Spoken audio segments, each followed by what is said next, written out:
This is the Be the Solution podcast with your host, Maria Quattrone. Today, I welcome Jabbar Fairweather. I'm excited to talk with Jabbar today. He's a serial entrepreneur and a real estate professional who has specialized in helping men and women get over the barriers to enter real estate for the last 21 years. Through his marketing and networking skills, he has helped entrepreneurs to grow their businesses through social media and networking events. Jabbar, welcome to the Be the Solution podcast, my friend. Thank you. I'm glad to be here. It's one of those long time coming. It is a long time coming. Glad to have you on the show today, Jabbar. Gosh, a while back. And you've been going strong for the last 2 decades in the real estate space. Yeah, it was one of the spaces where I told my dad never wanted me to be in real estate. He was a contractor for over 35 years with the union. And he said, I don't want you to do like I do and use your hands. I want you to use your brain. So I went to Catholic school my whole life, St. Benedict's, Cardinal Doherty, and then I ended up at Drexel. And during the time frame, he was just like, you better get good grades. So I had a 3.6 my senior year and a 3.2 average in high school. I was managing director of Philadelphia back then. I was kind of like famous before being famous was a thing. I was on the radio, TV, got interviewed because I had good grades and I played sports, every sport demand possible to get out the house. During that time, he was building houses. He built South Philly, a lot of projects in South Philly. And he was just like, you don't want to do what I do. So he took me to his projects. And one day he said, you don't want to get good grades. I think I got like a D on one of my tests in grade school. So he took me to his project and he helped me put up installation. And anybody who's in real estate know that you put up installation with your raw hands in the summer, 100, I think it was like 100 degrees outside. I came back crying to my mom, I don't want to do this. And she was like, well, you better go to school and get good grades. And ever since then, I got good grades. I bet. Who wants to do that? And I did it to my son. I did it to my son. I did it to my godson. They acted like they didn't need to get good grades. So I took my son to halfway houses. I would take him to the halfway houses in Germantown Avenue. I took my stepson to halfway houses and to do clean outs and demos because they're like, oh, I could use my hands. And I'm like, you don't want to go to college? Oh, okay, I got you. So I would take them and pay him $50 a day to do demo. And they were like, oh, I don't want to do that no more. So the one graduated in 3 years. He's a computer engineer. And my son now, he's a mechanical engineer. And one went to LaSalle, one's going to upstate PA. And the biggest thing about being in real estate that's cool is really you're in the marketing. It's really what you're doing. You're marketing a product or a service to buyers and to sellers, and you're telling them a story about yourself. And what I've always been doing since the time I can remember is tell a story about myself and what my experiences are to my investors, to my buyers, to sellers, to other wholesalers, to realtors, to whoever can hear that story. And I think that's the thing that people have to do. They have to know, like, and trust you. And if they don't know, like, and trust you, they're not going to do business with you. And I've been very skilled at that. In the beginning, I worked a New Age Drexel for Bart. And basically he had me doing property management. And that's how I kind of got started in the business in 1996. I was doing that, answering the calls, directing the contractors. And then in 2000, somebody called me up and was like, hey, Jabbar, are you getting first month's rent? And I was like, what are you talking about? I'm getting $5 an hour on my work study. And I thought I was doing something like, yeah, I get my little $5 on my work study. He's like, you've been doing property management for all these years and you don't get first month's rent? And I'm like, no. And this was the craziest part. It was I want to say it was 1540 Mount Vernon, and he sold it for $250. He said, the realtor got 3% of this. And I was like, what? He's like, yeah, I think he sold it for $250. And that's when I said, wait a minute, I'm in the wrong business. He said, yeah. And all the times I rented it through New Age, you should have got first month's rent. I said, I ain't got a license. He said, get your license. So in 2000, 2001, I got my license. 2000, I got my license. And Drew DeMarco sent me a letter in the mail, said, if you want to be a realtor, work for somebody else. If you want to be an investor and make money, work for me. And when I read the letter, I was like, who the hell is this guy? So I go to his office. I sit down with him. He said, listen, I don't care what you do. You got a 94 in your test. Whoop-dee. Can you sell some properties? And I was just like, I've been working since I was 14. I can sell anything. And I was working at Martin's Aquariums in Jigatown before this. And I sold fish, little saltwater tanks, puppies and stuff like that. And he's like, all right, prove it to me. Go answer the phones. I worked a 6 to 9 shift. I was at that time, I think I was working at UPS as a supervisor. So I worked at UPS, Caldwell Banker, Phila Bagel. I went to Drexel and I went to Temple. Because in my mind, I was like, I'm going to make something work whether it's getting a degree to make money, whether it's working at QPS or working for Drew. And then Drew told me in 2000, he's like, you could buy properties from me for no money. And I was like, how's that possible? And he said, you could buy as many properties you want. So in 2001 or so, I started buying 4 houses a month. And during that time frame, when Facebook came around, I was probably one of the first people to sell a property on Facebook because I did a live at a daycare. And I was just like, oh, I'm gonna do this live at this daycare. And someone hit me up. It was for $150. And within 8 minutes of the podcast or the live stream, someone said, I want that property. And they bought it for $150. I made $9,000. And that's when I was like, the light went off in my head. It was like, you know what? This is free. All I got to do is take this phone, go like this for 6-7 minutes live. Someone gets on it, it gets someone's attention, and they're going to buy a house from it. And my DMs start blowing up. And ever since then, most people would go, Jabbar, you're always going live, or I'm always at events. So then I started to think of a way to do it. And that's kind of like how I got to this point now where I don't have any marketing dollars put out in marketing. I used to do $1,000 a week for postcards. And then my results is like 1%, 10%. Then you have a bunch of people waste your time. But when you're doing the lives, you instantly get a response like this. And the person that's saying, hey, I'm interested in that property, 1, are investors, 2, maybe realtors that have a client, 3, a wholesaler that has a client he knows he's going to sell it to, and 4, direct to the buyer itself, the person who's sitting there going, oh my gosh, I'm following Jabbar. He's in this quadruplex. I've been looking for a quadruplex, and it's only $200,000. So I've sold a few properties, well, a lot of properties from Facebook, Instagram, not really Twitter much say. I still post to Twitter every day, ever so often, but mostly I'm on Instagram and Facebook, and I'm just putting content out there for people. And I'm one of the people that practice what I preach. That literally, if you go to my Instagram, Jabbar Fairweather, you look me up, or I'm Googleable. You can Google me, as I say to people, and you'll see my consistency in what I've been doing, and that you'll see positive things, and you control the narrative. If you continually post things that you're doing, you control the narrative of how people see you. And then especially since I'm so consistent, people go, oh, if you need a deal, go find Jabbar. And I constantly text and follow up with everyone that I'm getting in contact with who hits my DM. And I've been having fun ever since. You know what I mean? And just stats and numbers and figures work. Facebook has 2.9 billion people daily actively on it. They also have 56% respond to videos and are looking to look your business up. They're looking at, who you are, what you've been doing over the years, and you don't know how far back somebody might go to research to see if you're consistent and if they know, like, and trust you. Like, are you being your authentic self, as they say? And it's entertainment for some people, but others are going, all right, let me see what's Jabbar doing. They'll look up your LinkedIn profile. Everyone goes, you have LinkedIn. Guess what? I've been on LinkedIn since it started, probably 2004, 2006. I've been on LinkedIn, maybe even longer than that, when someone was talking about the SEO properties of LinkedIn. And most people don't even know you can do SEO on LinkedIn in your profile. And when they first came out on LinkedIn, it was literally someone would just put real estate, real estate, real estate, real estate, real estate, real estate, Pennsylvania, Pennsylvania, Pennsylvania. And I used to crack up because they didn't have a real safeguard between someone just keyword stuffing their profile. It would just be who could put real estate in more would pop up in Pennsylvania, and you pop up. So if you go to my LinkedIn profile, you see I adjusted it using AI, which is now new. I used Bart at the time, which Google had. They just changed the name. And also I'm an IS major. I'm an information system technology major. So I've been on the internet since 1996. I did a website for Lexus. And when everybody thought the internet was a scam, I was embracing it, going, this is the new wave. And people were like, no, it's not going to happen. Well, it happens. And now everybody, before they work with you, will kind of look you up on your social media. So I always tell people, update your profile. Make sure you have some keywords in it, whatever you want to practice, whether it's real estate, investing. And for me, I always wanted to work for investors and with investors because they consistently buy. And I tell every realtor, it's basically what I was doing before was I could either work with a seller who's going to sell a house once every 5 to 10 years, or I could work with a buyer who's going to buy every 3 to 6 months, depending on the project and the size. And they're going to come back to me and be loyal to me versus a seller who's sometimes not loyal to anybody. They'll say, oh, you got my listing for 3 to 6 months and stop. Where me, I'll go, guess what? My investors consistently over the last 20 years keep coming to me and buy consistently. So that's me in a nutshell. I know I went on a little ramble, but. No, it's great. It's great. I love the energy. It's fantastic. So let's go back to the SEO. So you're suggesting that people take their profile and put SEO words in it so people can find them. So what would they do specifically to do that?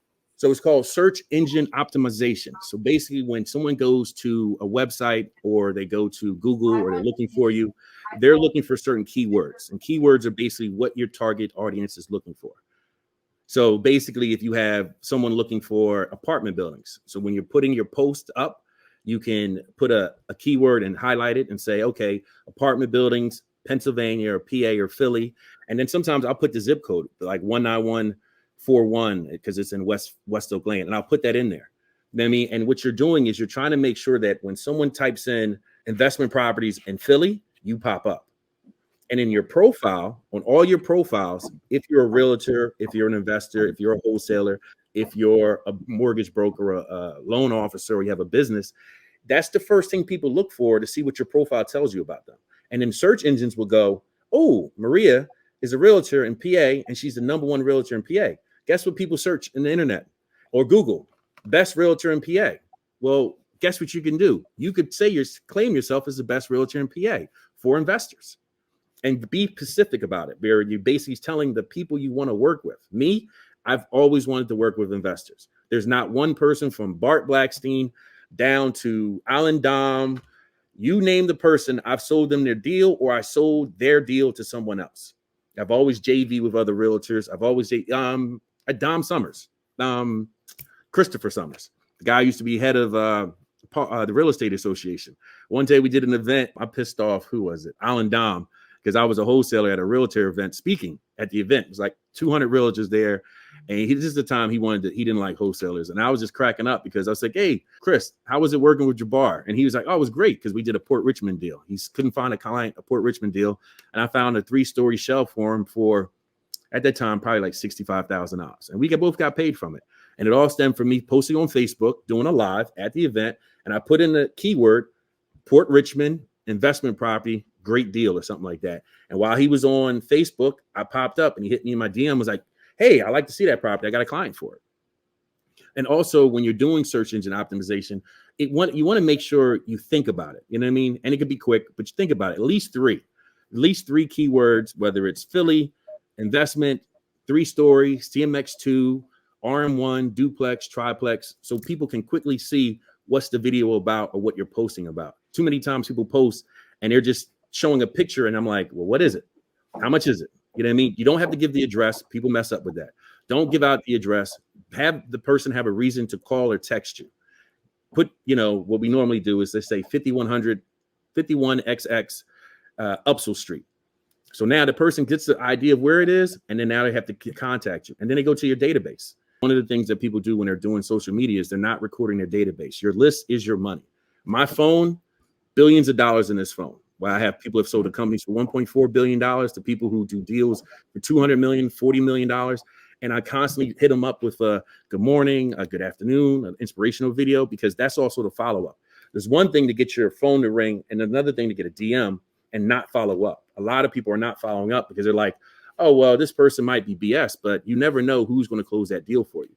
And for me, it's always been doing a little video. I'll do a live of me walking through the property. I'll start to say, hey, I'm in West Oak Lane looking at this property today, seeing if the numbers make sense, take some pictures. I usually take anywhere from 10 to 36 pictures. Sometimes I've taken 100 pictures and videos, especially if it's an apartment building and I'm going from room to room. After a while, I just put it in a Dropbox that's free and I'll upload it to say 5700 XX Upsall Street, 21 units. And I'll do the boiler room, definitely do the heating system. I take a picture of the kitchen, the bathroom. And what people mess up is they'll take pictures of like the hole in the wall, but not the whole wall. And I don't understand how when some realtors take pictures, there's 5. I think now you can upload 32 pictures or 16. No, like 100. Right. So it used to be 4. I remember when it was 4. Actually, I can go all the way back where it was a blue screen with white writing, and it used to bring a book around, and the Coldwell Banker driver would drive the listing office book. So that's how far back I go in real estate. And I'm like, it's free. Well, that's more than 20 years. Oh, yeah. I've been in this game more than 20 years, 25 plus. I told somebody the other day, someone who owns a lot of real estate, I've been doing real estate longer than you've been thinking about it. And he was like, it was the first time I said it to somebody. He's like, what? I said, before you've been thinking about it, I've been doing real estate. I had a house at 16 years old. I got a job at 14, I got licensed to work at 14. I got a job at 14, Jenkintown. I worked in Jenkintown for Joel Martin from Martin's Aquariums. And I've always been around business people. So I've always been in the space, but I was fighting it for so long that I was like, damn, if I got good at this, I don't need to work anymore. And that's what happened. 16 years ago, I went really full time where I haven't had a job and just been doing this. Also, what I've learned from marketing, I took a company from 1 million to 6 million a year, a pharmacy. I ran 6 pharmacies during a bad season, 2007, when the market crashed. I started doing that, and I helped my partner build his portfolio up. I think that, and what he did was, it was funny. He said, I seen you on Facebook like every day looking at properties. At that time, I was working with Tom Kelly, and literally Tom Kelly would look at 7 houses a week. Guess who looked at 7 houses a week? Me. He paid me $50 to $75 to take the pictures. And I said, look, I could take the pictures, but I could also sell them. He's like, well, okay. So literally, as I'm taking the pictures, I'm recording it. I'm posting it to Facebook. I'm getting DMs, building up my buyers list. And then I'm making offers on the properties. Well, he made the offers on the properties, and I sold them to my buyers list. It was a perfect marriage for years. And it was just like, as time went on, we got more and more people in the space, and more people post, but they're still doing it wrong. They post one picture of a back wall, and you're like, well, what the hell did the house look like? I think part of the SEO and part of your marketing strategy is to take quality pictures. Take your time. You're supposed to be there. So whether you hire a professional photographer, whether you stage the property, or whether you want to do it for investors, guess what investors care about? The heating system, the electrical, the plumbing. Is there a roof on the property? Are there 4 walls? Take a picture of the back of the house. Take a picture of the front of the house. Take a picture of the block, the front of the block, the house, the side the house is on, the house, what it faces, and give an overall view of what the condition of the area is. Is it a C plus? Is it a D? Is it an A? Is it a B? This is all commercial terms for people. And then start to tell a story as you're taking the pictures, like take them in sequence.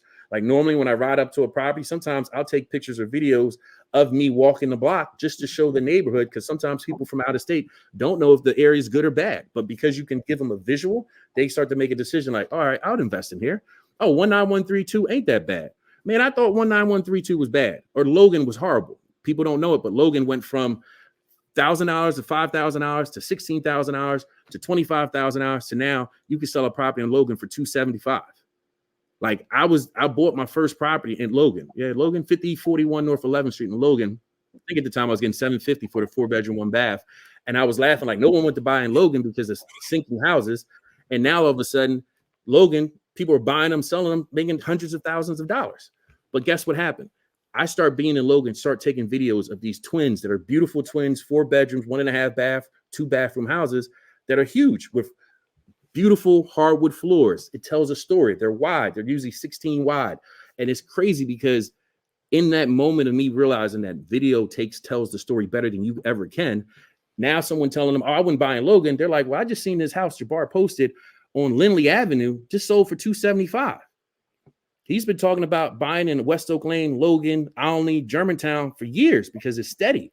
And people can still find really good deals there. And the houses, they're not looking for central air. They're looking for good heating, a good roof, sand original floors, and a nice kitchen. And you can just update the bathroom. Well, while I'm telling this story about Logan, there are people fighting over Point Breeze, South Philly deals. And I'm like, well, guess what? You're going to overpay for them. And you're going to have to compete with people who are putting in finished basements, central air. Why? Why not go where you can just make a quick flip and turn the money around quickly, like in Olney? I sold someone a property on Decatur Street for $61,000. They turned around, put $40,000 into the property. They sold it for $155. And they were surprised when I was betting them, like, it's going to sell for like $145, $155. And that's the part of recording everything. I record when I first walked into the property on Duncannon Street, 505. I think it was 505 Duncannon Street, trying to show it to my investor at $60,000. Then I showed after he sold it at $155. Guess what? My DM blew up. Bloop, bloop, bloop, bloop, bloop, of people going, hey, Bar, I want to work with you and buy houses from you. Then I start building groups because when I go to events, I work the room. I put on events. I sponsor events. These are things that you could do that don't cost as much as you think. You could sponsor an event for $500. Well, guess what? Most of the time realtors did back in the day. You had to farm a neighborhood, which would cost you 500 postcards to have your neighborhood at Caldwell Banker. Great. Guess what? You're doing a shotgun method. When I go to an event, I'm actually a sniper method where I'm actually targeting the people I want to work with: investors, sellers, realtors, brokers, lawyers. I just got a deal from a lawyer on Girard Avenue, and it's an estate sale. Well, guess where I met her at? at an event that I was putting on. And she's like, Jabbar, this is a great event. She's like, I said, yo, we should work together. She's like, really? And guess what I did? I contacted her the next day. The fruits of the labor is she sends me deals that have no loans on it. I think this property on Gerard, the parents owned it for 45 years. It used to be a laundromat. They have no idea what the value is. She's a lawyer, so she doesn't know. And I got the deal from going to a free event. Well, for her, it was free, but it was my event. Probably cost, I don't know, $2,000 to put the event on. But what's the return on that when you get a property? You can either buy it yourself, post it for sale on the MLS, or you can wholesale the deal and make $10,000, $15,000. And this is all from free stuff, all from text messages, all from making sure that whenever I go look at a property, when I looked at the property, I did a live on Instagram. When I got into the property, I took the pictures, did a live, and showed the basement sometimes, the heating system, the plumbing, the electrical, whether, it has a roof or the back. And I consistently walk into rooms and I take a picture from my perspective, front to back, and at least 2 pictures per room. And that way, when I send the Dropbox to an investor, they don't have to ask me a multitude of questions because I'm an investor myself. I bought properties, I rehab properties myself. So it gives me an advantage when I'm talking about numbers versus someone saying, oh, this rehab is $30,000. And I'm like, right now it's probably between $75 to $81 a square foot to rehab a property, which gave me my advantage when I was a realtor, because instead of guessing and making up some story saying, oh, the rehab will be $25,000, I can really say, hey, this rehab is going to run you about 80 grand, or this rehab is going to cost you 115 to do a full rehab with a basement, meaning the basement costs you $15,000 to $25,000 to finish it out. And usually you got to do that on the smaller properties in Philadelphia. Any other questions? Let's go. I got more. I mean, I've been doing this for a long, long time. The energy and enthusiasm is contagious.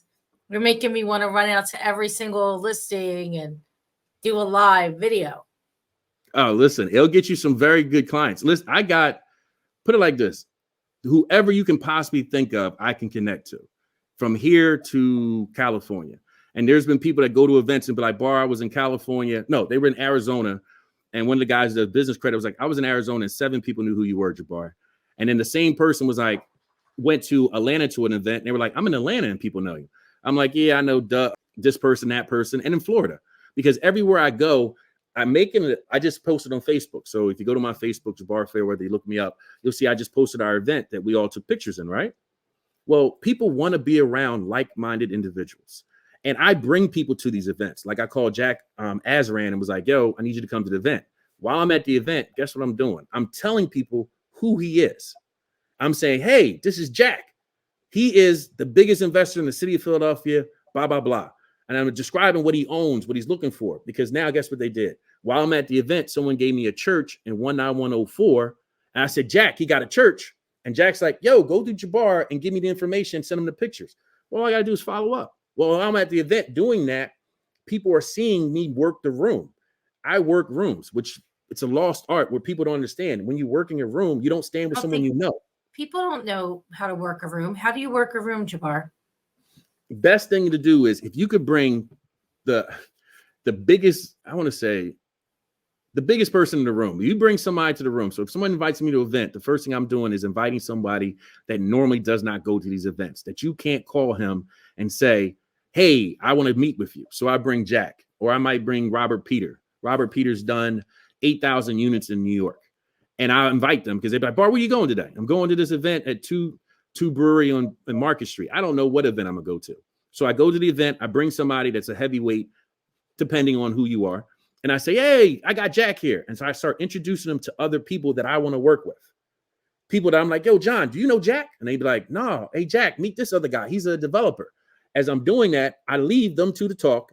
And then I look for someone other people are circling around, someone that other people are talking to. I'm like, hey, what you do for a living? And I let them talk. Well, my problem now is most people know me. So when I walk in the room, people go, Jabbar, because they see money. When people see you walk into a room, in their minds, something comes up first. What comes up first in their mind when they see you? And you control that narrative. When I walk in a room, people see deals, closings, a hard worker, someone who's excited to be around and have fun with those people. So I'm working that room as I'm looking for other influential people. The person that's hosting the party, which the other day was Ricky. I'm going to be up there. I stay up on stage. I'm usually always speaking if I'm going to an event, or I'm always around to sponsor people because we've done deals together. Me and him did a 500, 600 event, Real Estate Now and Later on Cherry Street. We had about 600 people. I was there. That was my event. And what the other part about it is now when I go with smaller events, people go, Jabbar. So now I'm using my past history to move me forward. Did I get to talk to people? And I ask the question, what are you working on?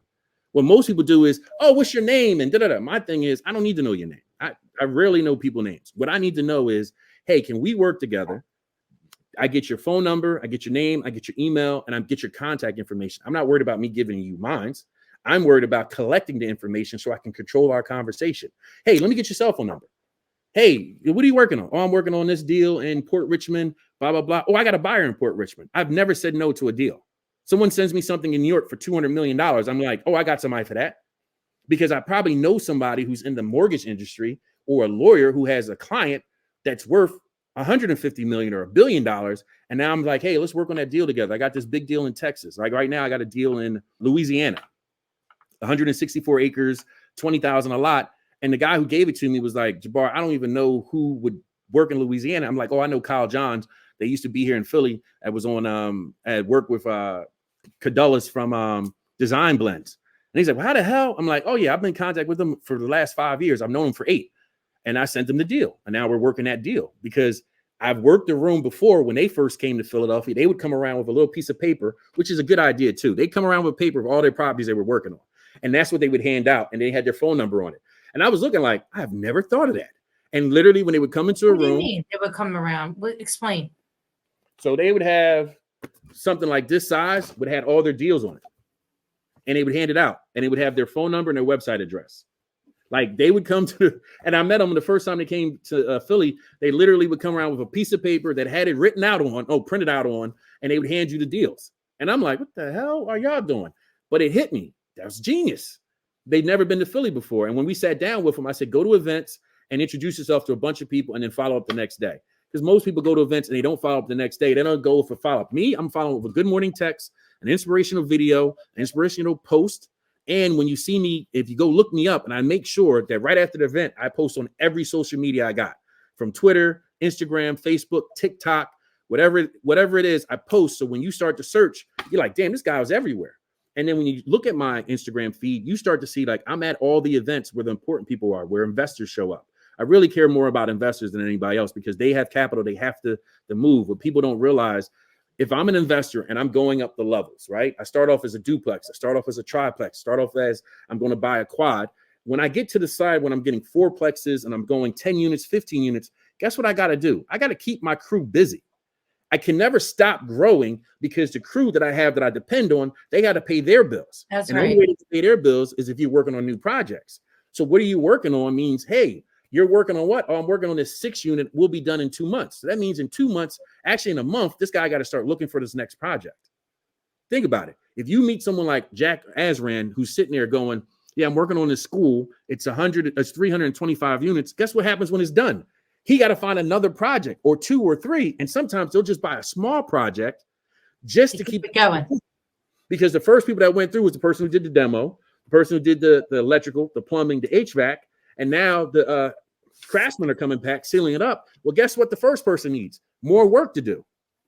And the process keeps going and going. So every 3 months to 6 months to a year, they're always looking for new deals, bigger deals. So when they work on a small little, when you first start out this $200,000 deal, $200,000 deal, $1 million deal, guess what? I'm on every level with that. I'm always growing with the person. I remember the person got approved for $4 million and is looking for a project. So I'm constantly going to the events, getting free listings or free properties to hand out to buyers that I've been building over the last 25 years. And never saying no to something in Texas, Florida, Oklahoma. Someone sent me a deal in Ohio, a farm in Ohio for $160,000. But it was in the middle of nowhere. But literally not saying no to deals. I talked to an agent this morning from Houston who does deals in Texas. So I'm like, I got my little referral base if I need a realtor to value what the property's worth. Because that's what other people don't do is they don't build their network at these events. Oh, at the event, it was a guy who buys apartment buildings all over the United States. I think his last name is Brown, but I got his contact. Went to the event, built somebody who buys apartment buildings. And his last apartment building, I think he did the deal for $12 million or something like that. So now that's a good buyer because he's proven that he's buying deals. That's the other thing I don't do. When people come to me and ask me questions, Bar, do you do mentorship? No, I don't do mentorship because 99% of the time I give people a project or some assignment to do and they go, oh yeah, I'm gonna get to it. You ain't hungry enough. I'm always looking for seasoned investors or people that know what they want, have a goal. And I tell people up front, I'm an asshole. I'm not going to waste time explaining everything to you. I'm going to send you a video for 2 hours. And if you don't watch the video in 2 hours and call me back, I'm probably going to ignore your call. But I'm always going to follow up if I got a good deal that qualifies for what you're looking for. But I'd rather deal with people that have bought at least 2 or 3 or 4 properties and they actually know the process. I don't have time to be worrying about somebody who just wants to learn real estate. That's not me. That's why I'm saying this now. If you want to get started, guess what? Go to my Better Than Success group, or one of my groups that I go to, and join and learn what the process is. And sometimes we do ride-alongs where we take people in a group and we go look at properties in different stages. That's what I've been doing too with Better Than Success. It's one of the memberships I'm part of. It's one of the things that I like about having groups and like your own little organization is that you build like this with people so they know, like, and trust you. And when you start your own little, I should do ride-alongs 3 months. Yeah, 3 months a year. I do a ride-along. I take people, and guess what I'm doing? I'm building my knowledge base in people that goes, damn, Jabbar really knows what he's talking about. I try not to be too technical on social media because people are quick. You got 30 seconds to get somebody's, actually 20, I think it's 16.7 seconds you got to catch somebody's attention when you're doing anything podcast-wise or social media. So within that time frame, you got to catch people. And if they got to think about the asymmetrical, they're like, what the hell does asymmetrical mean? They'll just go past. You know what I mean? I have a guy who looks for asymmetrical returns, a VC guy. That's his favorite line. I'm not looking for the hope, a diamond in the rough. I'm looking for the hope diamond in the rough. And he got tons of money. He's one of my friends who sold his company for $1.4 billion. And it was in battery space. And when you tell a story, get to the point. Like, who do you know? Oh, I got a guy who sold his company for $1 billion to China. He owned the most shares in the company when he did it. So he's always willing to talk to people. And I use those people, I partner with them to have events. So when I do something small at like 48th Street Grill, I invite the big fish, the big shark or whale to the event. And I use them to invite the little fish that are in my stream. So I'll use a LeVar and be like, yo, I got LeVar coming who's building properties. I think he's doing 900 units in West Philly. And then I'll call you and say, hey, I got LeVar coming to a dinner with me or lunch. Hey, he's a good dude. Y'all should connect. And then I bring him to a Jack. Hey, Jack, I'm having his lunch. You want to come through my treat? Now, the lunch isn't going to cost me so much. Stop inviting people to dinner. Dinner might cost you $500. Lunch or breakfast at the most, $50. Lunch at the most, what I've done with 10 or 15 people of the top agents, investors, hard money lenders, cost me $294. The money I made from it, $30,000, $40,000, because I did with Jack. I think I've done 6 deals with Jack over the last year or so, where I met him at an event. Greg had the event. I came through. Jack looked me up on Facebook or social media, seen him come on my videos, and was like, who's Jabbar? And they said, oh, Jabbar is the man. He looked me up and was like, oh, okay. And guess what? He started seeing me at events. He started seeing how people treat me when I walk into the room. And then that started to build my story for everybody, because everyone has a story. And your credibility, your brand. Guess what? There's no deal in the United States or person you want to connect with I can't find or connect with, because I've always consistently been this person where I work a room. I contact the top people in the room, the person who's hosting the event. If I don't know them or they don't know me, I make sure I get their information. And guess what I say? How can I sponsor your next event? Because one of the parts of working a room is if it's a really good event, sponsor the next one. So you know what? How much did the food cost you? Oh, well, the food was $400 or $300. Okay, cool. I'll pay that for you. Guess what you just did for that person? You took off a stress. You took off a problem that they had that they didn't even know they had for the next event. And you're paying that little $500, maybe even $1,000. But guess what? You know, when that room comes in, you get the guest list. The last event we did, I got 550 email contacts information. So then you email those people your deals versus, oh, I put it on the MLS. Oh, I put it on LoopNet. Who cares? Everyone does that. But guess what most investors do? They look to see if it's on market or off market. I got a ton of off market deals. Why? Because I worked the room, got off market deals. People looked and didn't see that I was posting deals on the MLS and went, damn, Bar, you got some good deals here. And they made offers. Whether it went through or not, I can tell you the people I got offered $2.7 million on a $3 million deal to close in 45 days, no contingencies. Well, guess what? That's a great buyer to have in your back pocket from a free event who consistently buys properties. and who sells his land, his shitty deals, as we like to call it, his shitters. And I'm fine with that. I'll sell you a $35,000 property. Why not? Because guess what I know? I'm proving myself to you. A lot of people go, well, Bar, why would you sell a $35,000 property? You're going to make $1,500. Because guess what? I'm proving to the person that I can be a resource for some headache he has. Because when I'm talking to people after I get their contact information, I go, look, what's the problem you got that I can solve? How many people come up to you and say, Maria, what's the problem you got I can solve? What I told you when I met you at the event, you said you need callers. I said, I got tons of callers. I got tons of people that can make phone calls. I got tons of people that can go look at houses. You pay them $50, they go take a picture, or $100, whatever it is. They'll go take pictures for you, real pictures, and take the time to actually do the videos, upload it in the right process. I got title people who work on title that go, Bar, if you need any help on title, let me know, because they're hungry. Every time I go into a room, I'm looking for the hungriest person in the room, the person that's going, man, someone help me. And they're usually standing in a corner with a drink in their hand, talking to their friend the whole event, and they've never went to met anybody else. Well, guess what I do? One of the brokers was at our last event. She was sitting there. She wanted to talk to Sean Bullard. I'm like, I know Sean. I brought Sean to her, and I gave him his cell phone number. I'm like, Sean, yo, give her a cell phone number. Now, what people get afraid of is like, oh my God, Jabbar, they're going to work together, and and they're not going to pay you. Well, guess what? Most of the time, people know to pay me a referral fee, whether it's 10%, 25% for putting the transaction together. But also, I'm not worried about the realtor. Guess who I'm trying to build up and I want to work with? Sean Bullard, who's building $500,000, $1 million projects. And guess what happens when people send him a deal? It don't work for him. He's like, Bar, this deal don't work for me, but I got this piece of land that's 16 by 71, but it's only approved for, it's an RM1, and it's only approved for 4 units. I really needed to get a CMX3 or CMX4. You think you can do something with it? Yes, I can. I got a free lead from that. But now in his head, he thinks about me every time he calls this other broker or talks to this woman that wanted to get in contact with him. And guess what happens in her head? Every time she does a deal with him or she thinks I need to get in contact with somebody, let me call Jabbar. I got this deal, Jabbar. You think you can sell it? Sure, I can. I got tons of buyers for that property. So I constantly recreate my wheel and constantly go to these events to start to generate that process over again. So constantly when people are buying or selling or investing, they go, let me call Jabbar. My phone always goes off from people from New York, from New Jersey, or from Philadelphia that are looking for properties because I work the room. And then my marketing backs up what I'm talking about. Because next day you'll see me in a property, a duplex, a triplex, or you'll see me in an area that everybody's building. And I go, oh, wait a minute. There's a lot of people building on Ridge Avenue. Ridge Avenue now looks like New York. Well, guess who has a big, huge deal on Ridge Avenue from an event? Why? Because I worked the room. I proved myself. And the guy's like, Jabbar, man, I like your style. You know what I mean? You're not too crazy, but you do a lot of stuff. Hey, do you think you got a buyer for this? Yes, I do.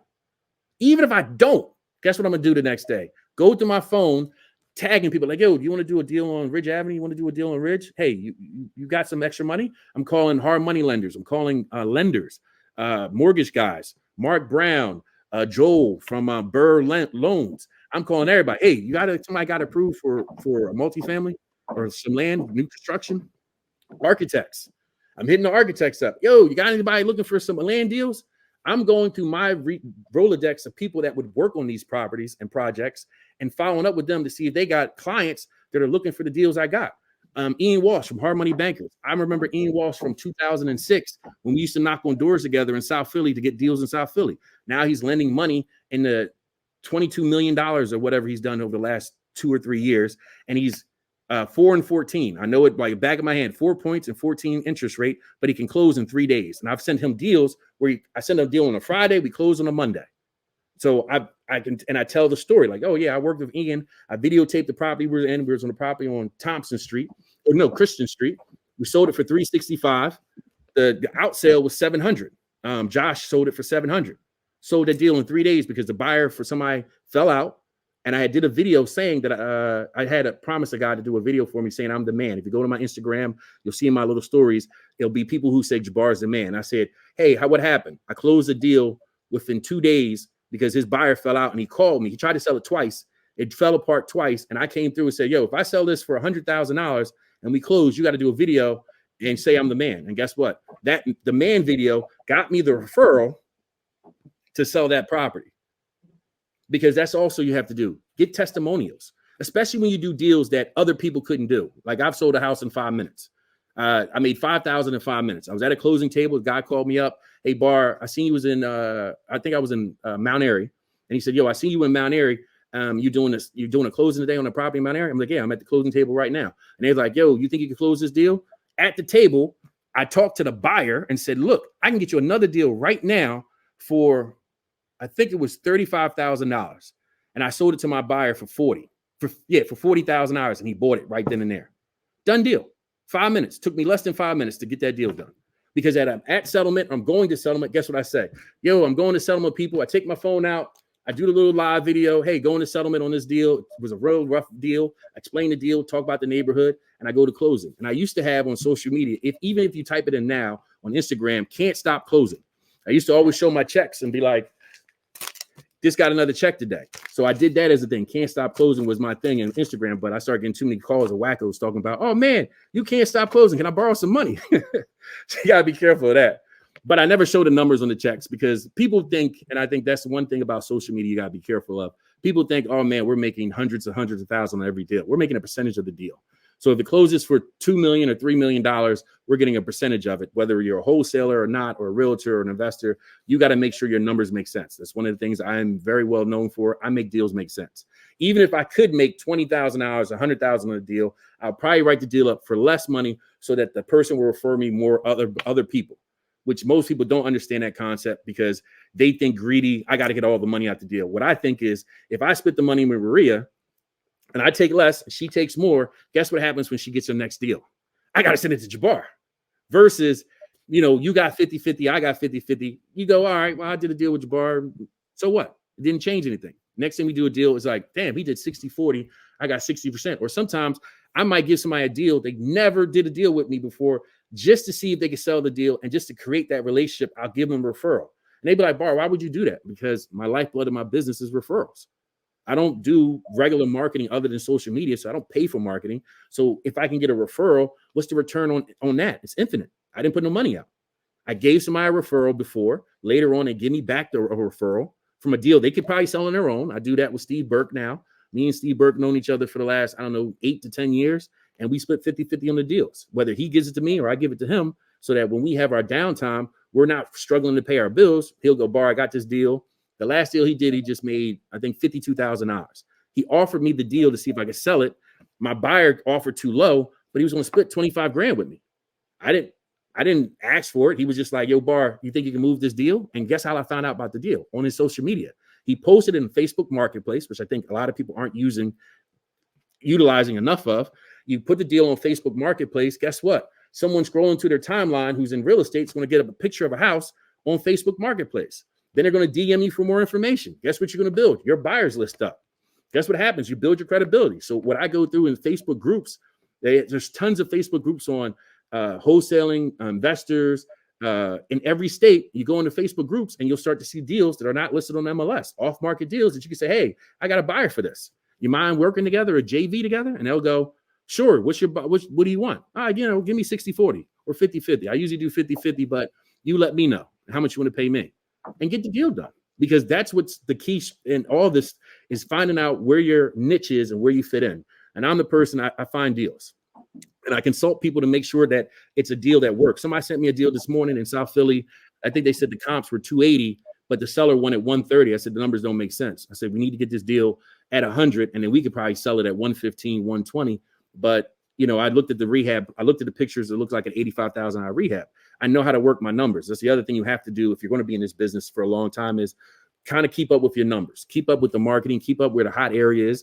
When Brewerytown was blowing up, I was in Brewerytown in 1996. I was telling people Sharswood is going to blow up next. And from Sharswood, I said, the other one, 19132 is going to blow up. And people were like, oh, Jabbar, what are you talking about? I said, developers have to develop. They're going to keep expanding their area. Bart Blackstein told me this. He said he drops a pin in the middle of the city, and that's how he was buying all his deals. And then doing a circle around the middle of the city, what could he buy big enough around the city and redevelop and make something happen? And that's what he did, and he keeps doing that. He did when he did Northern Liberties. He did Northern Liberties. He bought 100 properties and knocked them all down to actually create third and Girard or second and Girard. Well, guess what's going to happen when you have someone do that big of a development? Everything around that area is going to grow. So when I went down there, guess what I would do? walk the neighborhoods and go, hey, this looks like an opportunity. Hey, this looks like a good opportunity. This abandoned house is sitting here on this block down this road. It's a one-way street that I have no parking on. You know what? This house looks like the seller might want to sell that. So I take a picture of the house. Sometimes I'll put on a note, what's the address of the property, what street I was on. I take another picture. And as I'm walking down the street, I'm also doing a live video. Say, hey, I'm walking down Girard Avenue, checking out some properties. You know, if you got any deals, send them my way. Well, guess what? I'm telling people what I want them to do. Send me deals in Girard. I buy properties in Girard. I have buyers in Girard. And I have a deal for sale in Girard Avenue. Guess what? I do. And then I get the referral. The person goes, damn, Bar, how you sell it so quickly? Because I was pre-marketing the property before I even got into the property. So now I get on people's radar that sends me a DM and says, Jabbar, if you get that deal in the contract on Girard Avenue, I'll be interested. That's my area. I love Brewery Town. Man, I love 19121, the zip code. And I post the zip code. Some people look it up. And I tell people when you're doing business or anything, know the 5 zip codes you want to master. You know, what a 3-bedroom, 1-bath goes for, what a 4-bedroom, 1-bath go for, especially as an investor. And as a marketer, you start to know like, okay, this numbers make sense. I think I can get a group of people to buy this property and then talk about the deal as you're walking it. I talk about the deals, what the numbers are, the in numbers, the out numbers, what I think the rehab is going to cost, what I think the interest rate may be that someone's going to lend you. Say, hey, this guy's going to do 15% down on the deal. Call Mark Brown. And, you know, he does lending. And Ian Walsh for hard money. You probably have to do hard money on this deal. And if it's a deal where I can do seller financing, I talk about that too, because that's now the it thing for people is seller financing and sub-2 options. This guy is promoting that. So, you know, you talk about it. Whatever the in events going on in the area, what they're talking about, talk about it in your stories. I know I did a lot there, but. Hot on fire. Whatever wow. Wow. Whew. That was a lot. I know. That's fantastic. Really, I mean, wow. Jabbar, you definitely know what you're doing. You definitely are a deal maker. And you definitely have the energy, enthusiasm to attract a lot of people to you. And behind that is the actual real knowledge. It's not like you're just blowing smoke. You actually know what you're doing and know, you know, this business is about relationships and being connected with people and, you know, how do you get it done and what's, and knowing the numbers, you know, and I think just the actually caring. I think that's a big part of it too. You know, you made a lot of sense in the connecting other people, and I look at that and I say that help other people grow their business, and your business will grow just from that. Yeah, and you need advocates. The biggest thing you need is about 100 people that know, like, and trust you, but love you, and will say your name even when you're not in the room. Even when I'm not in the room, someone's going to say my name. If you got an event in Philadelphia, someone's going to say my name if you say I'm looking for a deal, because they know that if they send me that referral, I'm going to pay them. That's one of the things I did an event and I talked on the front stage down on Sophie Hotel. We did it every Tuesday for years with Nick Tang. And I can always name names because these are the people I actually do business with on a regular basis, know them personally. And I always tell people I did the event. I speak at the front of the room. I do not sit in the rows. Out of all the events I've been to, no matter what size, 98% of the time, I'm a speaker or I'm standing up working the room at the front door. You know what I mean? And I'm making sure that I'm connecting and everyone who's coming in see my face and know who I am so I can identify the players in the room. I think that's one of the important things when you do events. Find the sharks or the whales in the room. In business, they call them whales. The people that are the movers and shakers. Find them, introduce yourself to them, and make sure you're getting their contact information and make sure you're following up when their birthday is, when a holiday happens, New Year's. I'd use New Year's, Christmas, and if I know their birthday as reconnection points. Sometimes you have your list of people and you're like, damn, I haven't called John in a while. Well, just wait till John's birthday pops up on Facebook and say happy birthday. Yo, what are you doing for your birthday? You want to get some drinks afterwards if you're not doing too much? What's the drinks going to cost you? $50? Maybe 100. But maybe John is doing I met a guy who's doing, he just closed a $21 million deal. And I've been talking to him ever since because I met him at an event. I said to the event, I need somebody I can do a $51 million loan. And the guy came up. He's like, yo, his name is Richard. He said, yeah, I can do a $50 million loan. Well, guess what that led to? 480 acres in North Carolina. I had a contractor send me referrals, said his cousin's losing a farm in North Carolina. And I was like, all right, let me call somebody. I called Richard. Richard flew down to North Carolina, was sending me pictures from the farm. I was like, what in the world? And he's like, yeah, I'm here. And it was going to sheriff's sale. So he paid to get it out of sheriff's sale. Now him and his partner are doing the deal. They got it approved for 1,690 units. Well, guess what? We got them in 2000. I think we got the deal in 2019. So the numbers are 25,000 a lot. We got it at. And I say we because guess what? I'm partners on it. I get a little referral fee on the back end. You know what I mean? Cool. But now the prices for the lots are 75,000. We have 200 lots committed to the builder who's been building homes for 1.5 million, 1.2 to 1.5 million. And this is my retirement plan. If it all works the way it's supposed to, I'll be able to say, sell the lots, get a percentage of the deal when it finally closes. Because right now he's doing seller financing to get all the approvals. It's taking a while because it's a big deal. And it came from an event that I did at Nick Tang for free. And I was a speaker in the front of the room. And I said, what I need right now is someone who could do a big deal because I want to get into commercial real estate at the time because I've been avoiding it like the plague because it takes so long to get paid, sometimes 6 months to a year to get paid off these deals. And I got it from a free event. But guess what? Richard gets other big deals in other states. So every time he gets a deal in another state, he calls me up and say, Bar, you got somebody? I'm like the Louisiana one. Well, because of my connections with John and Kyle John and Josh John, guess what? I don't have to worry about them stealing the deal or not working the deal. Hey guys, here's each other's phone numbers. I put them in a group chat text. I put my contact information. I tell John, meet Kyle meet Richard. Let's talk about this deal. And whenever I think it's not going as good, I get back in there and say, hey guys, good morning. What's going on? What y'all doing? Y'all working on this deal or not? To remind them to connect back on the deal. Well, guess what? The deal went dead for 6 months. Then it came back to the lawyer finally got it out the estate and was like, hey, it's out the estate. Let's do this deal. Well, once it closed, I get a check. I remember I did a deal one time. I forgot about the deal, and the good, honest people. That's one of the things. Integrity is a big thing. Gave me a check for $6,000. I didn't even expect to get. I'm at the gym. I'm working out. They come up. I had tears in my eyes because they're like, Bar, man, yo, you've been so great about this, and you connected with this dude. We just closed. It took 6 months, but here's a check for $6,000 from a connection that I forgot about, and was like, damn, didn't even know about the deal. But Sean gave me the check. And the reason I'm telling you the numbers because it literally paid for whatever I had to get done that time, whether it's to fix the car or get a new car. I forgot what it was that I was trying to do. And they were like, yo, we got you. And that's one of the things about integrity and working with certain people. You got to know that if you say to somebody, hey, I got a referral for you, that they're in the back of their mind. They know, okay, Jabbar gave me this referral. Jabbar made sure to put this in my lap. I'm going to make sure he gets taken care of. Because guess what? If you take care of me, exponentially, I'm going to take care of you. Process of reciprocity. Like, I'm going to make sure that you feel as though Jabbar took this deal from A to Z. I had to do nothing. It was easy. His buyer, he made sure she had the paperwork. He made sure the deposit money, because that's the other thing people do. They'll waste your time. They'll be like, oh, no, he got money. And I'm like, do we? Really? Or they'll go by what they drive, or they'll look at the physical things, and they're not looking at who cares he got a Rolex. What's his bank account look like? What's his portfolio look like?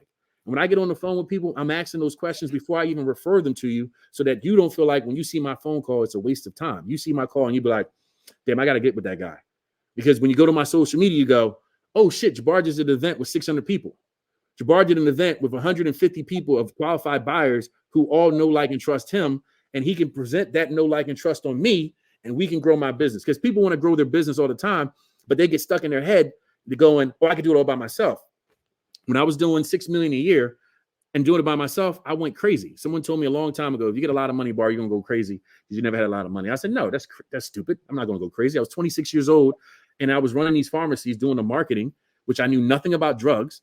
But guess what I knew about? Marketing.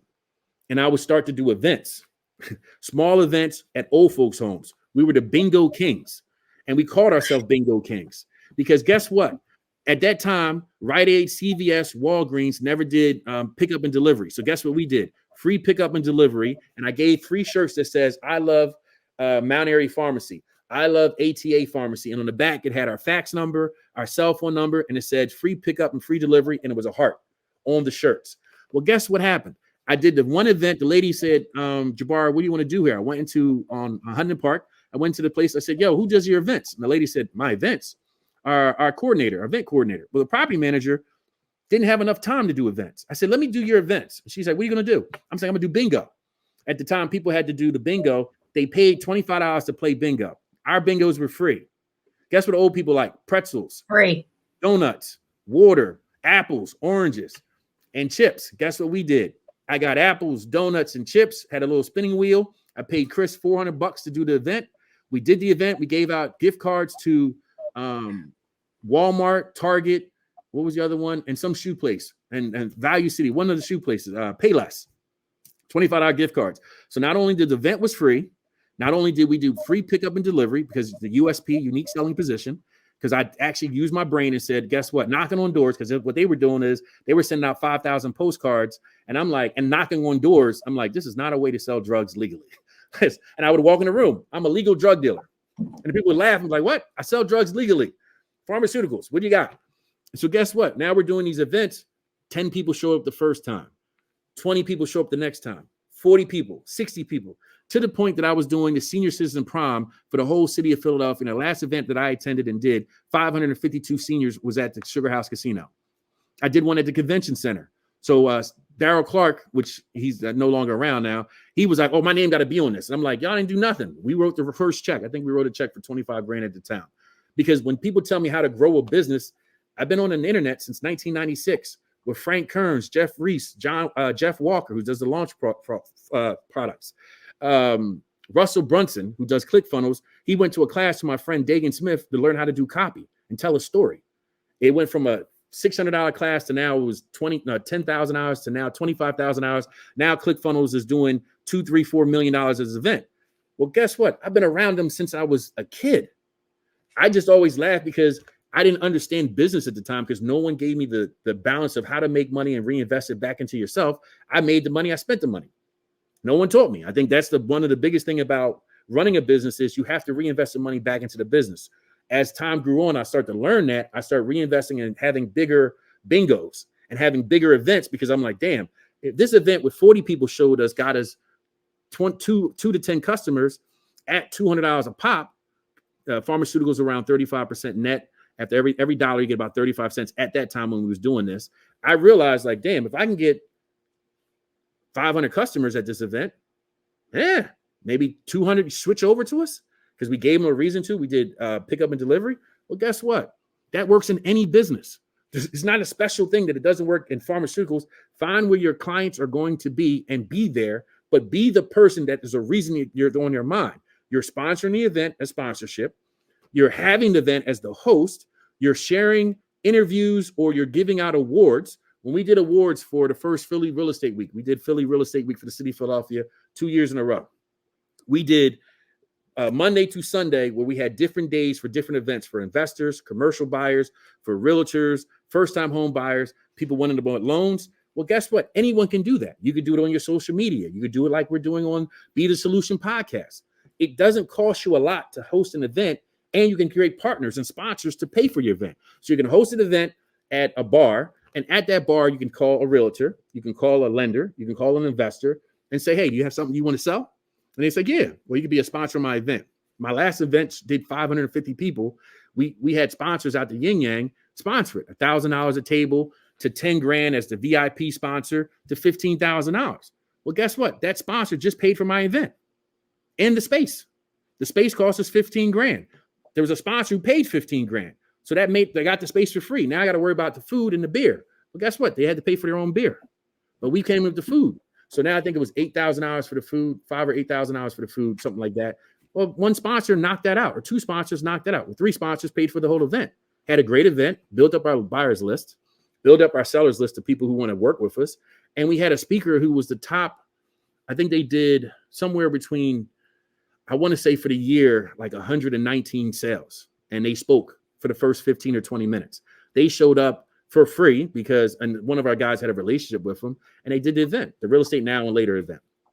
But I'm just saying, you can be creative in how to do real estate and how to do marketing, and it doesn't have to cost you an arm and a leg. You start out free and then reinvest the money to do bigger and bigger events and be consistent with it, where it's like, okay, I can afford to do this event once a month, or I could do this podcast once a week once a month, or I would do it probably twice a month, but just so people keep in the know, like, and trust area of people knowing that you're consistent, you're committed to it.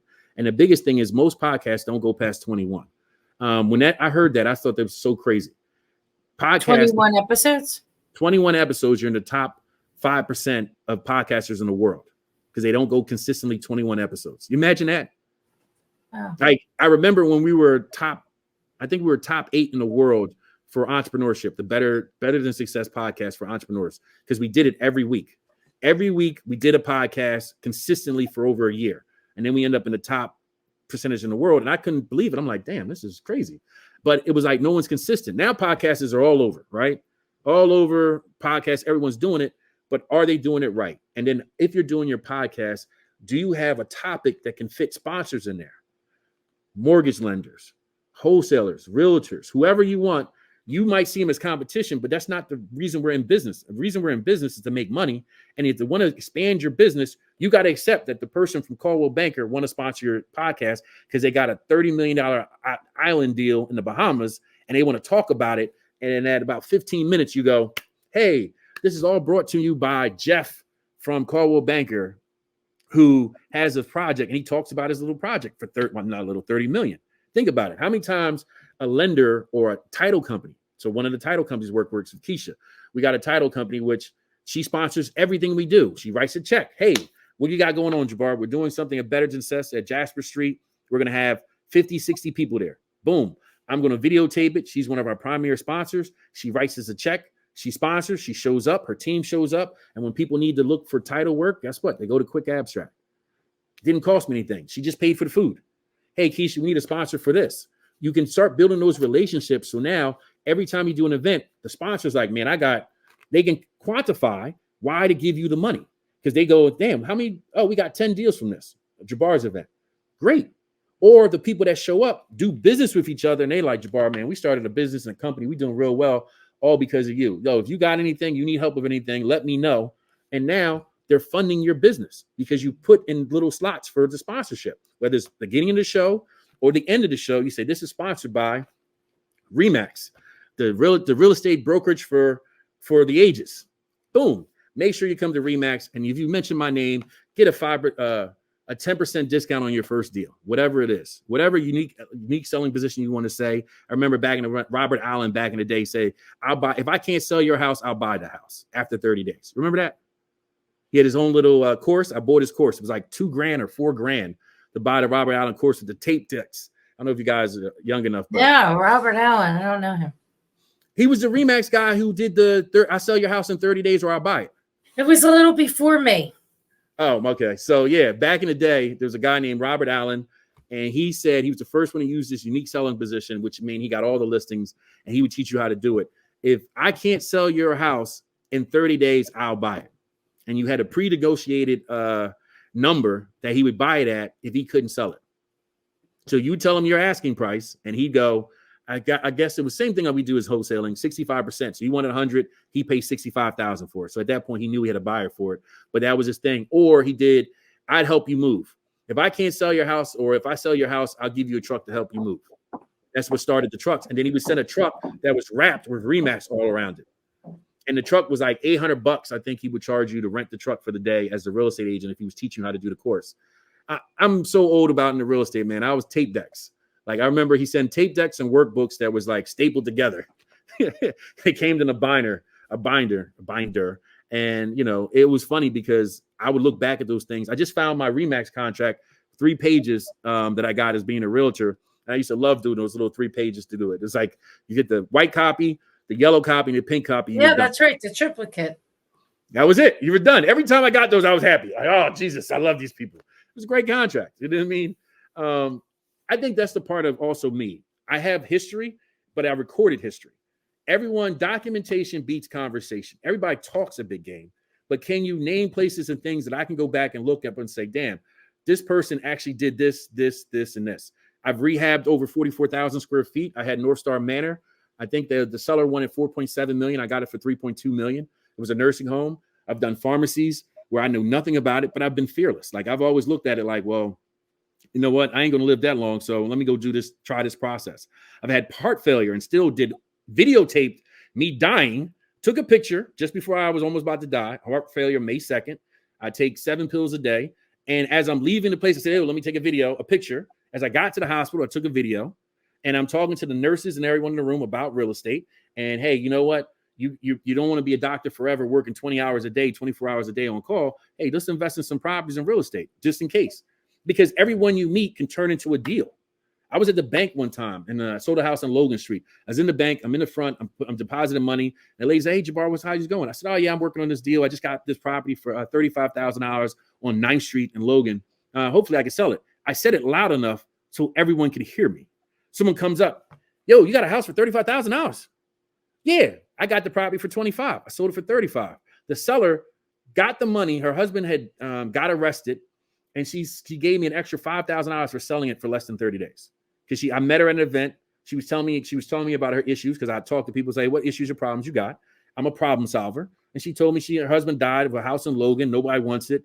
The tenant messed the house up. And I told her, I said, well, I can get you $25,000 for this house, no problem. This is years ago. And she was like, are you serious? She gave me the keys. I got in there. I videotaped the house. I walked through. I did a video. I got some people come and ask me about it. But when I went to the bank, I just said it out loud, and someone was like, yeah, I'll buy it from you. And I sold it within 2 weeks. Sometimes if the numbers make sense, you'll sell the houses in less than 24 hours. I mean, just what it is. But I'm always recording and keeping track of what I'm doing. And then people hit me up. People that I didn't know was like, damn, Bar, I hope you're doing better with your heart. How's everything going? Well, guess what? That's reactivating my list or my followers, because I'm showing them I'm a real person. I'm not better than you. I'm not this. I'm a real person. I have real problems, but I don't look at them as problems because I've lived a full life. I've traveled the world. I've been to Africa, did mission trips, all because people seen how I was doing. Was like, Bar, you want to do this? Sure, let's do it. Let's do a mission trip. Let's go to Africa for 2 weeks, to Nigeria, Imo State, Port Harcourt, and eat pepper soup. So the people know that are real. If you're African, you know about pepper soup. And I came back, got diarrhea, because I didn't know that you had to keep taking the damn pills afterwards, because it was crazy. Because I was like, wait a minute, you still got to take these pills. And he didn't tell me, and partner started laughing. He's like, yeah, you got to take the pills for another week after you come back from Africa. So all the diseases you got, or the flu, I got some shit in my system. But and even when I go to Africa, I built relationships in oil and gas, commodities. Who knew about commodities? But it all came from me marketing and people going, Bar, you think you can help me with this issue I have, moving this oil and gas at $46 a barrel or $36 a barrel? I'm like, sure, I got somebody for you. Or someone who's being entrepreneurial and they're changing the oil drilling industry by doing plastic instead of iron. And I'm like, so basically you're better and you can stay long and pumping longer than the regular ones. It's all in real estate, and it all comes back to marketing. Because now Maria could be like, yo, I got about $250,000 I want to invest, Bar, but I don't want to do it in real estate. I can say, all right, well, cool. Here's Dr. Jason Rose. He's doing this oil well thing. He has 400 acres that he's got to drill, and every pump normally would cost $50,000 to pump oil wells, 50 grand to 60, I think it is now. And he got a better way that only costs 25,000. He could use 100 grand from you. Or someone who else got the land in North Carolina who's like, Bar, I got to pay for this lawyer and I got to pay this architect. I need $25,000 to get this to the finish line. All right, cool. And they're willing to give equity in a deal that I know the numbers make sense. But by connecting people, consistently looking to connect people, I'm consistently building up my pipeline so that I'm not worried about my next paycheck. I'm just worried about the title's good. You know what I mean? Or it closes and the buyer has the money they say they have, the seller has what he has, and we put each other together. Because that's really what the business are. We're connecting people, we're building relationships, and we're making sure that people are successful. I might be able to sell somebody a deal for $125,000, but I might look at it like when they do the refi, they're only going to be able to pull out 115. So I'm going to sell them to probably at 115. Even though I know they'll pay the 125, I want them to be successful so they come back. And I had to argue with somebody. We're like, oh, we can sell it to her for 125. I said, no, we should sell it to her for less. So she's successful, and maybe something comes up and she's over $10,000 in budget. That person now refinanced and bought 2 houses from me within 3 months. And she said, and she gave me a testimonial. It's on my in my LinkedIn profile. She said, I've been paying these consultants $10,000, $25,000 to teach me real estate. And over 2 years doing this, I bought no properties. I meet Jabbar. I buy 2 houses in 3 months because I know the numbers. I knew my numbers. I knew what would make her successful. I made sure that I contact her every week. I talk to her, and I make sure that she has any questions from the person to do the rehab, the person to do the plumbing, the electrical, the roof, whatever she needs. I'm that resource. And when someone gets in trouble, I make sure, like, what do you need help with? Oh, I got this question I need to ask a lawyer, but they're all trying to charge me a retainer fee of $5,000. Well, let me call my guy, Tom Kenny, who has an office down Center City across from City Hall for the last, 30 years, and see what he says. He gets on the phone, talks to my client, and goes, okay, we did this, this, and this. This estate can be closed in the next 30 days, Bar. We just need $800 or $1,000. Cool. The shit gets cleared up. We sell the property. We made money. He gets paid. My client's happy. And guess what the client does? Refers me more business. Refers you more business, because that's what it's about. It's about having a relationship, doing the work, and being in integrity with the people. Yeah. I think. Of course. I mean, what have you seen, like, with the new realtors coming in? Because they've seemed lazy to me. Like, the new realtors have, it's like, I try to tell them, like, it's not get your license and you make money. This is what people come into this business. They go, I'm gonna get my license. I'm going to make money just because they have a license. And I'm like, that is not, I've never seen that happen before. And all the family members that they think are going to buy and sell houses through them, they realize, they go, well, I ain't really want to trust you with my house because you ain't been doing this long enough. And you're like, and they call me, Jabbar, no one's doing business with me. I'm like, because they don't know, like, and trust you. They know you, they like you, but they don't trust you with one of the biggest purchases they're going to make in their whole entire life. Because when they go to your social media, you're showing them that you're drinking, you're showing them you partying, you're showing them that you're going on vacation, and you're not showing them any part of the real estate side of it or telling people you do real estate. One of the things I repeat on my phone all the times for every conversation is, I do real estate. I'm in the real estate consultant business. I help people with deals. I do marketing.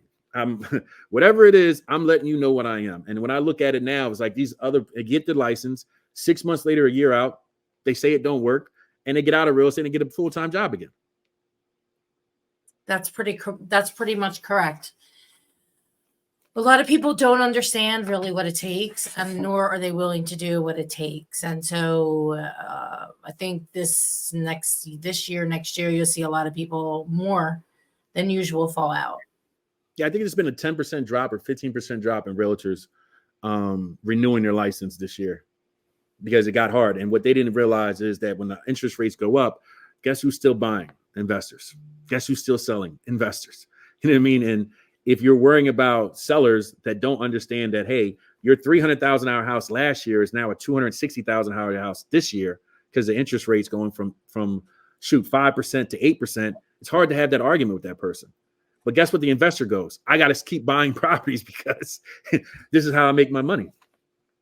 I'm going to keep buying properties. That's basically, some of them pulled back, I'd say, but there's still people buying. There's still investors buying. You just have to make sure you buy it right. You buy right, all works out. Yeah, and you got to be in top of mind. Make your money, as I say, you make your money on the buy. Oh, of course. Have you been buying any this year or last year, or are you just staying packed? No. Maybe later this year. You're waiting for the big crash. Well, maybe later this year. We'll see. Listen, I had a guy wait 5 years. 5 years ago when he bought his last property from me. And I kept saying to him, like, this doesn't make sense. He's like, Jabbar, I'm waiting for the big crash. He finally bought a property, end up not. I'm not waiting for the big crash, but I have some plans. Whoa. What's going on? See, this is what podcasts are for. Gotta tell the secrets. No, there's no secret. I have just things I want to cross off my list. And once that gets done, then we'll regroup.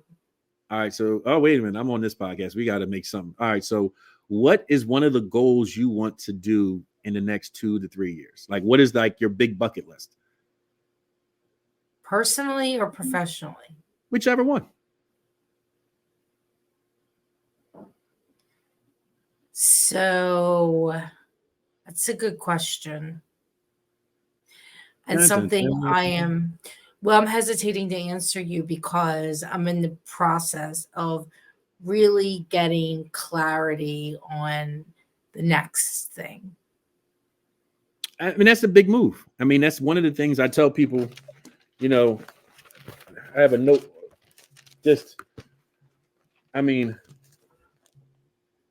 Like every morning I write in my book, who I got to contact. So my Yep, I got the Monday, same thing, the same list, not same list, but the list for today, right? Today's list. yeah, Oh shit. All the cards fell out from the event. I success gotta leaves call people. clues. Look, success leaves clues. So I literally go through, let me do one. All right, so I got drink water, cancel freedom soft, follow up with justice, find ticket, oil change, Daryl, Dom, Jack, Kyle, Kyle, John. I write all the names of people I got to contact. And then I have my top to-do list. My top 5 is the people that I know I got to do a deal with. You know what I mean? And then I'll just write down like, okay, Wednesday, I put 10 miles, water, workout, Dave, Sean, Chris, D, mortgage guy, developer. Like, you know what I mean? So that way I'm constantly in the mix of who I got to contact, what I'm working on, and who I'm working with. So I don't forget. Usually I do it before I go to sleep. Go ahead. I do the same thing. I do at night, like last night, yesterday morning, I focused on the week. Last night I focused on today. This morning I refocused on today, and I got a list of 20 things to do, and I only got 3 done so far. Well, Tony that means Robbins, I'll be working till 7:30. Oh no. So Tony Robbins say concentrate on the top 3 you got to get done to make money in light, in health, in wealth. And one and of in them is business. drink water, and I'm overdue. There you go. Because you gotta, it's like you can let something distract you. You know what I mean? This thing right here distracts a lot of people. And people think that I live on my phone, but I literally put my phone on the charger and I'll go watch. Like right now, I think I'm watching Blacklist. I'll watch the Blacklist to clear my mind, and then I'll go back to it because I wake up like 4 or 5 in the morning. You know what I mean? So it's kind of like when I wake up that time, I post in my group. So I can't say it anymore, but for 7 years, I never missed a day posting into the group chat. A motivational video and a text message. 7 years to 400 people. Never missed. And then the other day, and even when I had my heart attack, when I had my heart failure, when my heart stopped, the blood flow didn't go through my heart valve. I had COVID and I had walking pneumonia. I posted that morning at 8 o'clock. And then guess what happens? We have a storm. Just about a month ago, we had a storm. And I went to post in the group. I never seen that it didn't go through. And that was the one time in 7 years that I missed a post. It was funny. Everybody said, "What's wrong with Jabbar?" I started getting phone calls. I'm like, they thought I died or something. I'm like, nothing happened. I didn't see that it went red and didn't go through. So consistency, discipline, motivation, action, desire. Correct. And all those things equal success. And period. anything you do. In anything. Doesn't matter. Doesn't matter. It's called in Japanese, it's called kazan or kazan. I think it's called Kazan. Yeah, kazan. 1% improvement every day. Start with the first one phone call. Make one phone call, then make 2, then make 3, and just keep constantly building up. At some point, you're going to get to the point where just because of the action you've been doing is going to create a snowball effect that is just going to keep going. When you go to an event, don't just talk to your friend. Say hi to your friend. Hey, what have you been working on? And then you go to the next person. And you say, hey, I don't know you, but hey, guess what? This is part of my assignment that I learned from the Be the Solution podcast, that I need to leave every event with 10 contacts. Every event I go to, I'm saying hi or some contact or asking 10 people, what are they working on and how can I help you? Every event. You'll never see me at an event where I'm standing with one person for the whole 2 hours or drinking, getting drunk at the event. The other thing is when you go to this event, it's not for you to get drunk. It's not for you to be sloppy toppy on the damn event. It's for you to let everyone else get drunk and get their cell phone numbers. I go to events and people are like, oh, that's the CEO of $1 billion company. He doesn't give his cell phone number out. Well, the guy who sold Constant Contact, I got his cell phone number. Went to the event, the VC event in LA, where 50 VCs from around the world. And my only job was to come back with some connections and some deals. I came back with Steve Lloyd. Steve Lloyd is lent out now, I think, somewhere around $50 or $60 million. And when we were at the event, he paid 50 grand to talk to billionaires. And guess who sat next to him at the event? So people thought I had money like he had. And I was laughing because he was paying for an hour to be with the room or a day to be with these billionaires. Because it was literally, we got to the event, I worked the room. I was one of the sponsors of the event. So I got to speak about social media to the whole group of old Caucasian people who don't do social media, because there's a lot of people who don't do it. They got a little, they got a profile, but they don't post to it. They just use it to see what's going on in the world, because now Twitter will post faster than you ever hear from the news. So even the news team have a person sponsored just to watch Twitter for any kind of news that's happening, because people will post something like that before they'll call the cops. They'll be like, I ain't calling the cops. Let me get my phone out. It's just the world we're living in. And it's moving closer with AI, which is another thing. You can have all this set up for you. My LinkedIn profile is from what I took from my old profile, adopted into AI and said a prompt and said, hey, make this better, targeted to investors. It did it. When you have AI now, you could say, hey, write me a newsletter, a 7-series newsletter where I talk about the current state of the market in Philadelphia from the first quarter to the fourth quarter. You'll have it. 2 seconds. Hey, what's the best area to buy land? You have it now. Now you're the source. And now you can post that on your Instagram, on your Facebook. You can make a reel from it. You can start to say, damn, what are people looking for on how to start a business, get into real estate? You become the source, because now you know the first thing people going is, how do I get started? Okay, boom. How do I get started? How do I pick an area? How do I judge a property? How do I even do the paperwork? Nobody talks about the paperwork. What do you need to get pre-approved? How many people are talking about? They'll do the first-time home buyer seminars. Everyone does that. Well, guess what? You can start talking about, hey, before you do anything, do a self-check. Are you financially ready to buy houses or buy properties? Are you financially ready? Here's a financial checklist. 7 things you need to know before you buy a house. 6 people you should have on speed dial as an investor: electrician, plumber, contractor, roofer, lender, title. Oh, and private investor. Someone you can call that you go, hey, I need a private investor. Well, how many people are talking about the six numbers you need to have in your phone? It's critical to being a successful investor.